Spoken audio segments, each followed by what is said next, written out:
Senior ধর্মীয় ব্যক্তিত্ব একজন রাব্বি, তার সঙ্গে দাজ্জালের সাক্ষাৎ ইতিমধ্যে হয়ে গেছে। তার মানে দাজ্জাল পৃথিবীতে ইতিমধ্যে চলে আসছে। দাজ্জাল পৃথিবীতে চলে এসেছে। শুধু তাই নয়, দাজ্জালের সঙ্গে সাক্ষাৎ হয়েছে, দাজ্জালের সঙ্গে কথাও বলেছেন।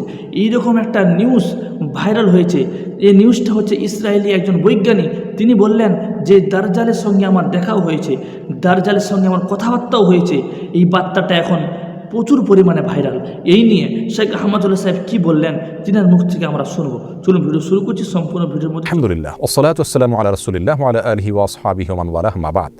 সুপ্রিয় দর্শক শ্রোতা ভাই বোন, ইসরায়েলের প্রথম সারির একটি দৈনিক, একটি গণমাধ্যম ইসরায়েল টুডে, সেখানে দাজ্জালের আগমন সম্পর্কে একটা তথ্য দেওয়া হয়েছে একটি সাক্ষাৎকারে। সেই তথ্যকে কেন্দ্র করে পৃথিবীর অনেক মানুষের মধ্যে কৌতূহল তৈরি হয়েছে, আলোড়ন সৃষ্টি হয়েছে। সেই সাক্ষাৎকারটা দিয়েছেন একজন ইহুদি ধর্ম পণ্ডিত বা রাব্বি।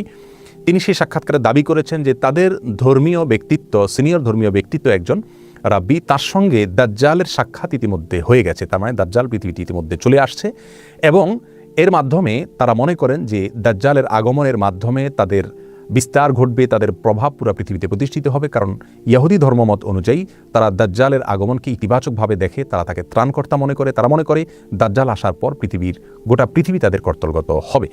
এবং এই ঘটনার প্রেক্ষিতে তারা ইসরায়েলের বাইরে সফর করছেন না, সবাই ইসরায়েলের ভিতরে অবস্থান করছেন। বিশেষ করে তাদের ধর্মীয় ব্যক্তিত্বরা ইসরায়েলের বাইরে কেউ যাচ্ছেন না, কারণ তারা মনে করেন তাদের ধর্মবিশ্বাস হলো দাজ্জাল আগমন করার পর পৃথিবীতে একটা ব্যাপক অস্থিরতা দেখা দিবে এবং সেই অস্থিরতায় পুরো পৃথিবীতে যে বিপর্যয় দেখা দিবে, যে ক্ষয়ক্ষতি হবে, সেটা পৃথিবীতে কোনো যুদ্ধেও এত ক্ষয়ক্ষতি হয় না। এবং অনেকটা বর্তমান করোনা পরিস্থিতির যে বিপর্যয় দেখা দিচ্ছে পৃথিবীতে, তারা সেটাকে সেই দাজ্জাল আসার পরবর্তী তাদের ধর্মীয় দৃষ্টিকোণ থেকে যে বিপর্যয় হওয়ার কথা, সেটা বলে তারা ব্যাখ্যা করছে। ইসলাম আসলে এ ব্যাপারে কি বলে? কিয়ামত নিকটবর্তী হয়ে গেছে, এ বিষয়ে রাসূল আকরাম সাল্লাল্লাহু আলাইহি ওয়াসাল্লাম অনেক আগে আমাদেরকে জানিয়েছেন। তিনি বলেছেন, বুইসতু আনা ওয়াসসাআতু কাহাতাইন, আমার এবং কিয়ামতের অবস্থান হলো দুই আঙ্গুলের মতো। অর্থাৎ আমার পরে পৃথিবীর সবচেয়ে বড় ঘটনা হলো কিয়ামত তথা পৃথিবীর বা মহাবিশ্বের ধ্বংস বা মহাপ্রলয়। তারপরে কিয়ামতের অনুষ্ঠান ঘটবে। আর কিয়ামত কবে হবে বা মহাপ্রলয় কবে হবে তার দিনক্ষণ তিনি না বললেও নবী আলাইহিস সালাম আমাদেরকে অনেকগুলো পূর্বাভাস বা আলামতের কথা বলেছেন। সেই আলামতগুলো দুই ধরনের, কিছু আছে ছোট আলামত, কিছু আছে বড় আলামত। কিয়ামতের ছোট আলামত প্রায় 100-রও বেশি। সেই 100 আলামতের ভিতরে সর্বশেষ আলামত যেটা বলতে পারি তা হলো ইমাম মাহদির আগমন। ইমাম মাহদির আগমন এখনও পৃথিবীতে ঘটেনি। তবে ইমাম মাহদির আবির্ভাবের পূর্ব মুহূর্তের পরিস্থিতি পৃথিবীর কেমন থাকবে সে সম্পর্কে হাদিস থেকে ধারণা পাওয়া যায়। সেটা হলো গোটা পৃথিবীতে অন্যায়, অবিচার, অত্যাচার, জুলুম এটায় পরিপূর্ণ হয়ে যাবে।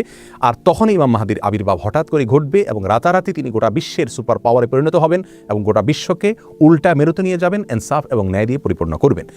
এরপরে কিয়ামতের বড় আলামতগুলো দেখা দিবে, যে সম্পর্কে সহিহ মুসলিম হাদিসে নবী আলাইহিস সালাম বলেছেন কিয়ামত ঘটবে না 10টি আলামত আসা ছাড়া। সেগুলোকে উলামায়ে কেরাম, ইসলামের বড় বড় পণ্ডিতগণ, ইমামগণ কিয়ামতের বড় এবং বৃহৎ আলামত হিসাবে চিহ্নিত করেছেন। আমরা জানি তারও আগে ইমাম মাহদির আগমন ঘটবে, সেটিও এখনও পৃথিবীতে ঘটেনি। অতএব একজন মুসলিম হিসাবে আমাদের বিশ্বাস হবে দাজ্জালের আগমন এখনও ঘটেনি, কারণ দাজ্জাল আসার আগে পৃথিবীতে আর অনেক কিছু ঘটনা ঘটবে যেগুলো এখনও ঘটেনি। এটা হবে একজন মুসলিমের বিশ্বাস। আমরা কোরআন এবং হাদিসের আলোকে দেখতে পেলাম যে দাজ্জালের আবির্ভাব এখনও ঘটেনি।